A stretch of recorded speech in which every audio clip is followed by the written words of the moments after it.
Hello students, मैं Prince Kumar आप सभी को फिर से स्वागत करता हूं एक न्यू सीरीज में।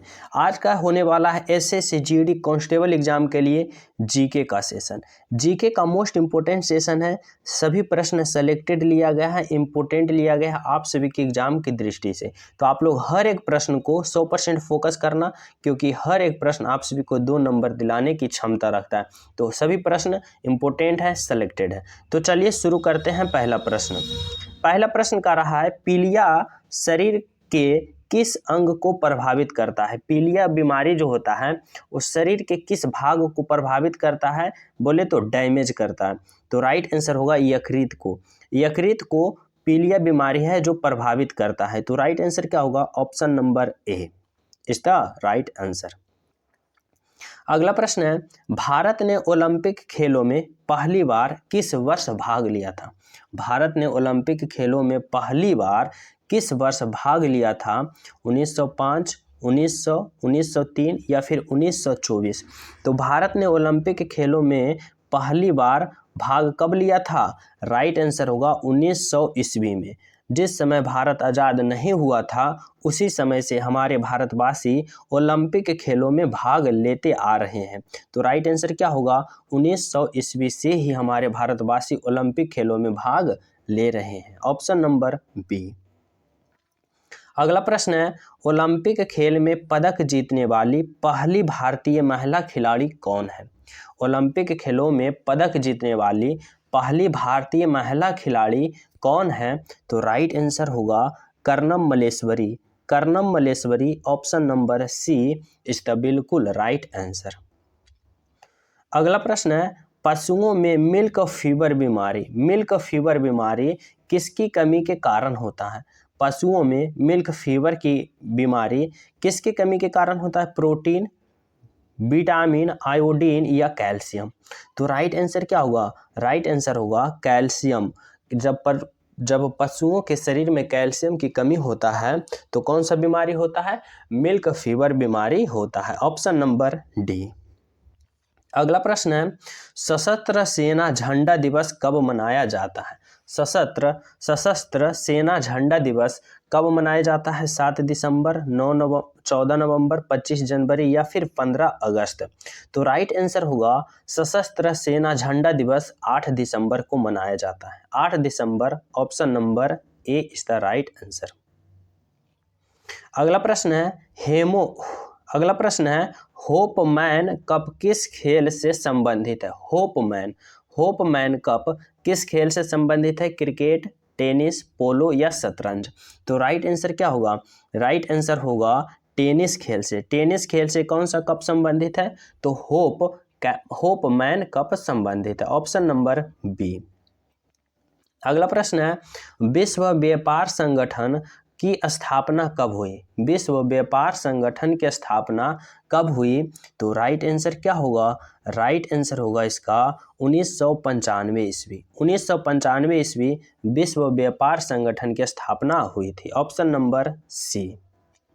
अगला प्रश्न है, एनसीईआरटी की स्थापना कब हुई थी? एनसीईआरटी की स्थापना कब हुई थी? 1950, 1954, 1975 या 1961? तो एनसीईआरटी की स्थापना कब हुई थी? तो राइट आंसर इसका क्या होगा? राइट आंसर होगा 1961 इज द राइट आंसर।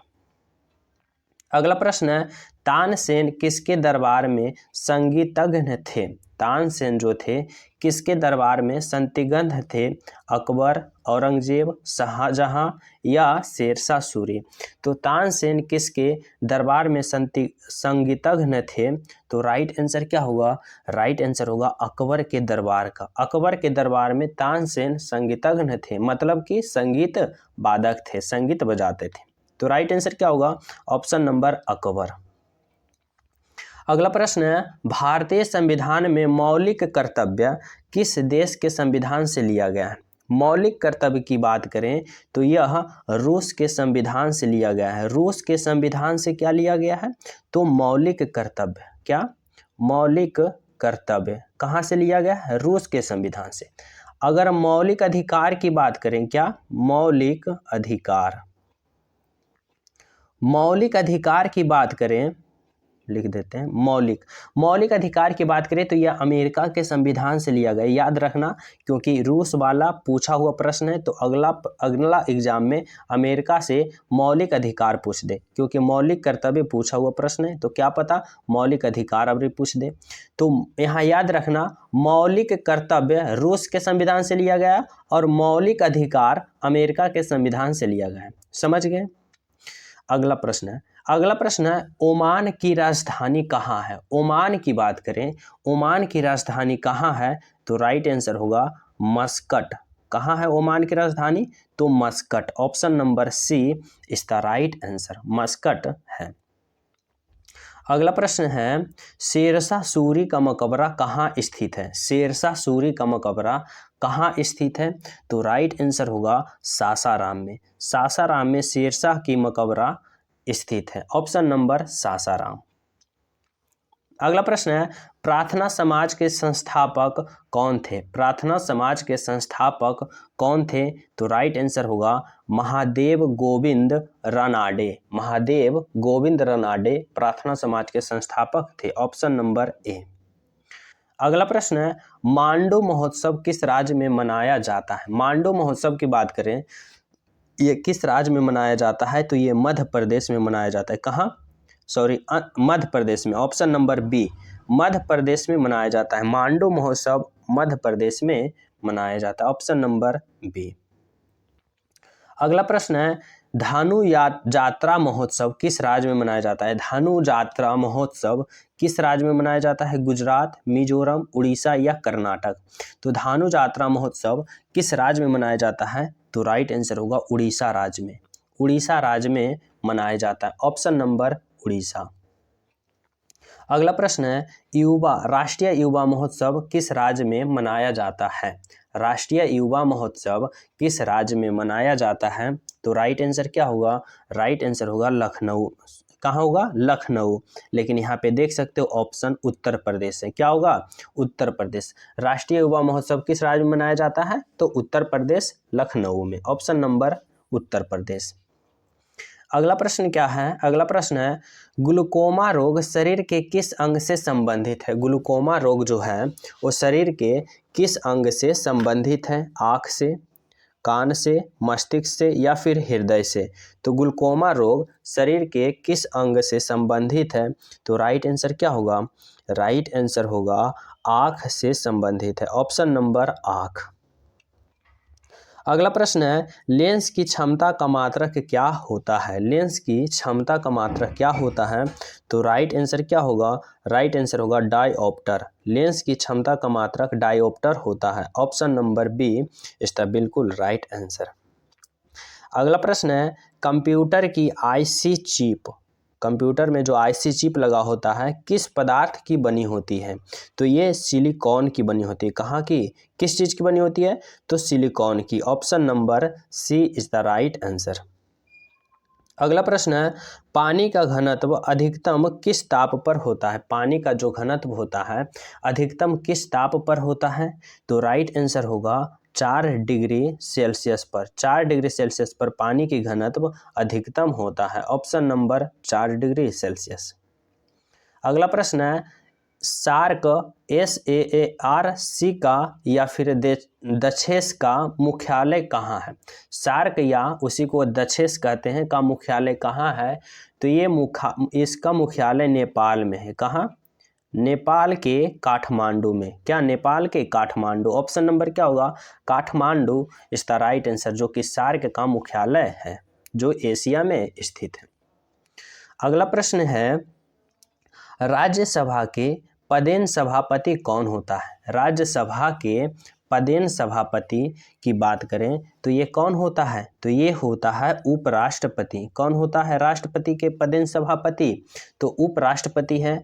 अभी वर्तमान में बात करें कि वर्तमान में भारत के उपराष्ट्रपति कौन है तो ये जगदीप धनखड़ है। कौन है, जगदीप धनखड़, जो कि वर्तमान में भारत के उपराष्ट्रपति हैं। तो राइट आंसर क्या होगा इस प्रश्न का, उपराष्ट्रपति। अगला प्रश्न है भिलाई इस्पात संयंत्र का निर्माण किस देश के सहयोग से किया गया था। भिलाई इस्पात संयंत्र का निर्माण किस देश के सहयोग से किया गया था? तो ये रूस देश के सहयोग से किया गया था। किस? रूस देश से। Option number C. अगला प्रश्न है, लौह पुरुष किस महापुरुष को कहा जाता है? लौह पुरुष किस महापुरुष को कहा जाता है? तो राइट आंसर होगा सरदार वल्लभ भाई पटेल। सरदार वल्लभ भाई पटेल को लौह पुरुष के नाम से जाना जाता है। Option number D. अगला प्रश्न है, पेसमेकर का संबंध शरीर के किस अंग से है? पेसमेकर का संबंध शरीर के किस अंग से है? तो राइट आंसर क्या होगा? राइट आंसर होगा हृदय। हृदय से संबंधित है। ऑप्शन नंबर हृदय। अगला प्रश्न है, इससे पहले जो न्यू स्टूडेंट हो, चैनल पे पहली बार हो, चैनल सब्सक्राइब कर दे, बेल आइकन दबा दे, ताकि आप सभी के पास इंपॉर्टेंट क्वेश्चन का सीरीज जल्द से जल्द पहुंचे और जो कि आपके एग्जाम में बहुत ही ज़्यादा हेल्पफुल साबित हो सके। देखिए प्रश्न है, गौतम बुद्ध का निर्वाहन कहाँ हुआ था? निर्वाहन की बात करें, निर्वाहन गौतम बुद्ध का कहाँ हुआ था? तो राइट आंसर क्या होगा? राइट आंसर होगा कुशीनगर। कुशीनगर। निर्वाहन का मतलब होता है मृत्यु। तो गौतम बुद्ध जी का निर्वाहन कहाँ हुआ था? तो राइट आंसर होगा कुशीनगर में। Option number B. अगला प्रश्न है, गोबर गैस में मुख्य रूप से क्या पाया जाता है? गोबर गैस में मुख्य रूप से क्या पाया जाता है? तो मीथेन पाया जाता है। क्या पाया जाता है गोबर गैस में? Methane. Option number C is the right answer. अगला प्रश्न है, सोडियम धातु को किस में रखा जाता है? यहाँ पे किस में रखा जाता है? तो सोडियम धातु को किस में रखा जाता है? राइट आंसर होगा केरोसिन में। प्रीवियस ईयर प्रश्न है, देखो पिछला एग्जाम में पूछा हुआ प्रश्न है। सोडियम धातु को किस में रखा जाता है? राइट आंसर होगा केरोसिन में। किसके शिफ्ट में आया था कमेंट में करके जरूर बताना ये प्रश्न। अगला प्रश्न है, मानव शरीर के सबसे लंबी हड्डी कौन सी है? मानव शरीर की सबसे लंबी हड्डी कौन सी है? लंबी हड्डी की बात करें तो फीमर हड्डी जो कि जांघ में पाई जाती है। अगर छोटी हड्डी की बात करें तो स्टेपिज हड्डी जो कि कान में पाई जाती है। सबसे छोटी हड्डी कान में पाई जाती है और सबसे बड़ी हड्डी जो कि जांघ में पाई जाती है। समझ रहे हो? अगला प्रश्न है 30 नंबर का, कबड्डी में कितने खिलाड़ी होते हैं? कबड्डी में कितने खिलाड़ी होते हैं? 6, 7, 8 या 9? तो इस प्रश्न का राइट आंसर आप लोग कमेंट में जरूर करके बताना। ये आप सभी के रूप में टेस्ट के रूप में दे रहा हूँ। जो न्यू स्टूडेंट हो चैनल सब्सक्राइब कर लेना। अगर आप सभी को वीडियो पसंद आए तो वीडियो को लाइक जरूर करें, चैनल को सब्सक्राइब जरूर करें, क्योंकि आप सभी के पास ऐसा सीरीज पहुँचना अति आवश्यक हो जाता है। अगर आप लोग एग्जाम में अच्छा रिजल्ट चाहते हो, अच्छे नंबर से पास होने चाहते हो, तो चैनल सब्सक्राइब कर लेना, बेल आइकन दबा देना, अब वीडियो को लाइक एंड शेयर करना, साथ ही टेलीग्राम लिंक डिस्क्रिप्शन में वहाँ भी ज्वाइन हो जाना। मिलते हैं सभी स्टूडेंट को अगले वीडियो में। जब तक सभी को जय हिंद।